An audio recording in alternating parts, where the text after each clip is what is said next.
আসসালামু আলাইকুম সম্মানিত ইউটিউবের ভাই বন্ধুরা। আসলে আপনাদের জন্য একটা ইনফরমেশন ব্লগ, যেটা হচ্ছে ফুকেট থেকে যারা আসলে থাইল্যান্ড ভ্রমণ করতে চান তাদের জন্য।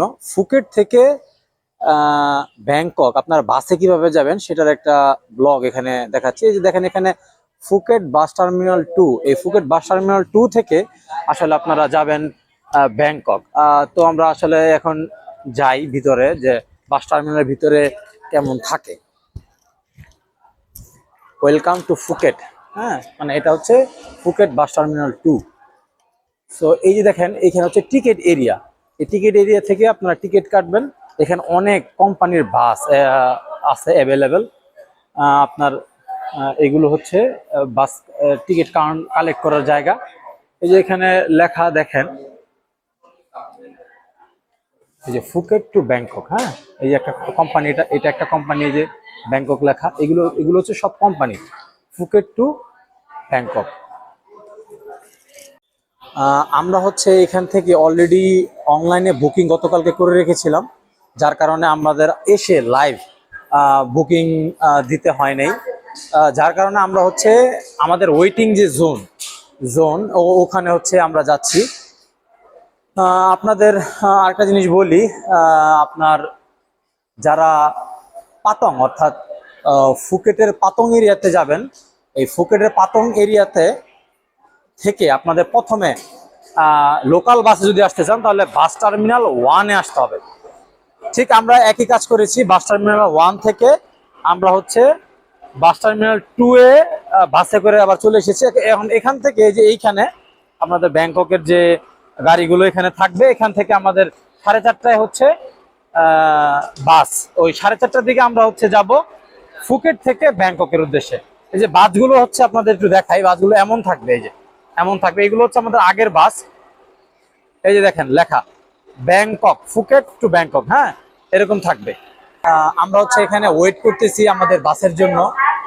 এখানে একটা কথা হচ্ছে, যদি অনলাইনে কাটেন এটাই হচ্ছে সবচেয়ে বেস্ট হয়, অথবা আপনারা যদি অনলাইনে না বুঝেন, বা এখানে যে গ্র্যাব, বিভিন্ন বুকিং.com এগুলো আছে, এগুলোতে যদি আসলে না বুঝেন, তাহলে যে হোটেলে থাকবেন অথবা 7-11 পাওয়া যায়, এখান থেকে আপনারা একদিন আগে বা 2 দিন আগে টিকিটের জন্য বুকিং করে আসাই ভালো। কারণ অনেক সময় লাইভ বুকিং এ কি হয়, লাইভ বুকিং এ টিকিট মিস করার পসিবিলিটি থাকে। কারণ স্টেশনে একটাই বাস হচ্ছে, 4 থেকে 5টা কোম্পানির বাস এখানে সবসময় অ্যাভেলেবেল। বাট যদি ফিল আপ হয়ে যায় তাহলে আপনারা কিন্তু ওই দিন মিস করবেন। যদি ইমার্জেন্সি থাকে তাহলে কিন্তু অনেক হ্যাসেল পোহাতে হবে। তো আমি বলবো যে আপনারা হচ্ছে একদিন আগে, 2 দিন আগে হচ্ছে টিকিটটা কেটে নেবেন। এতে হচ্ছে আপনাদের হ্যাসেল ফ্রি একটা সেফ ট্রাভেল। আরো আরেকটা বিষয় হচ্ছে, এখানে আমাদের এখান থেকে অর্থাৎ ফুকেট থেকে ব্যাংকক প্রায় 12 ঘন্টার কিন্তু একটা লং জার্নি। তো বিকাল বা রাতের দিকে দিলে আশা করি একটা গভীর রাত মানে ঘুমিয়ে পার করে দেওয়া যাবে। হ্যাঁ, আর সকাল সকাল দিলে কিন্তু ওখানে গভীর রাতে গিয়ে নামলে তখন এটা আপনাদের আরেকটু হ্যাসেল হতে পারে।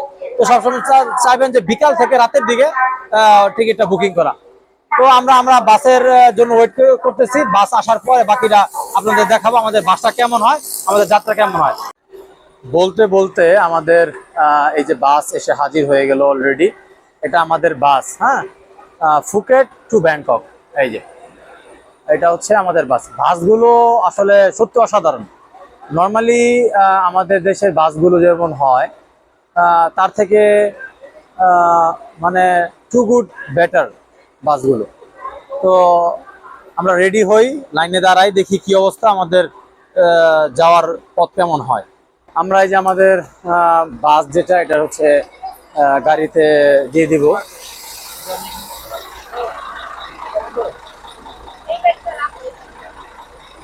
এই যে আমাদের টিকিট চেক করতেছে ব্যাগ রাখার জন্য আমাদের ইউজিং। ওকে, আমরা এখন উঠতেছি আমাদের সিট নাম্বার 20। আমাদের সিটের নাম্বার হচ্ছে 20। দেখি আমরা উঠি।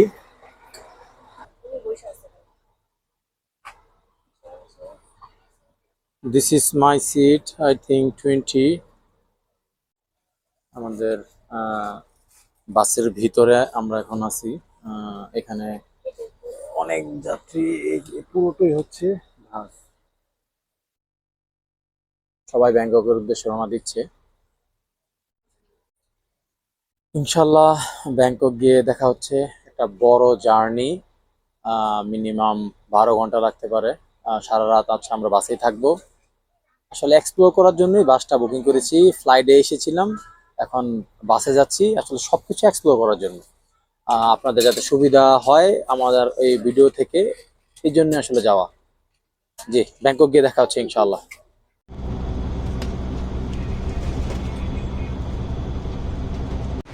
অবশেষে আমরা এই যে বাস থেকে ব্যাংককে নেমে এখন এই যে টার্মিনালের ভিতরে আমরা যাব। টার্মিনাল থেকে বের হয়ে আমরা হয়তো বা ট্যাক্সি বা কিছু একটা পাবো, পরে আমাদের হোটেলের উদ্দেশ্যে আমরা রওনা দেব।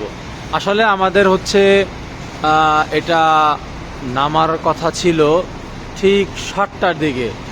বাস একটু জোরে টানার কারণে 5:30 বাজে এখন এখানের সময়ে। প্রায় 1.5 ঘন্টা আগে আমরা এখন চলে এসেছি। যাই হোক, সমস্যা নেই, টার্মিনালে অথবা হোটেলের একটু আগে গিয়ে হোটেলের লবিতে বসে থাকবো, এছাড়া আর কি করার। ঠিক আছে, ইনশাল্লাহ বাইরে গিয়ে পরে দেখা যাচ্ছে কি হয়।